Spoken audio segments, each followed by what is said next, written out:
দোস্ত তোমার একটা কথা কব। কি কথা কয়ে ফেলা? দোস্ত তোমার একটা কাজ দেব, তুমি যদি পারো তোমার আমি 10 লক্ষ টাকা দেব, না পারলে তুমি আমারে কিন্তু 1000 টাকা দিবা। শালা কি বাসি বেটে সকালে মাল খেয়ে আছে নাকি? পারলে আমার 10 লাখ টাকা দেবে। সে কি কথা কয়ে ফেলা? পারলে কিন্তু 10 লাখ টাকা দেওয়া লাগবে রে। আরে না, পারলে তো তোমার আমি 10 লাখ টাকা দেবই। না, তোমারে তো আমি অবশ্যই টাকা দেব, তুমি যদি পারো আমি তোমারে টাকা দেব। কাজ তোমার কোনো জায়গায় যাতে হবে না, তোমার এই জায়গায় দাঁড়াই পড়ে কাজটা করতে হবে, কিন্তু তোমার 1000 টাকা এখনই জমা দিতে হবে। আরে নে, আমি তোর হেনতে টাকা দিবা নে। এই নে, আমি তোর মোবাইল জমা দিলাম।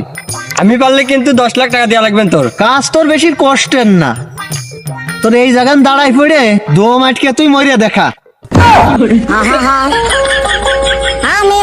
কিরে তুই এভাবে ড্যাব ড্যাব তাকায় গেছিস কে?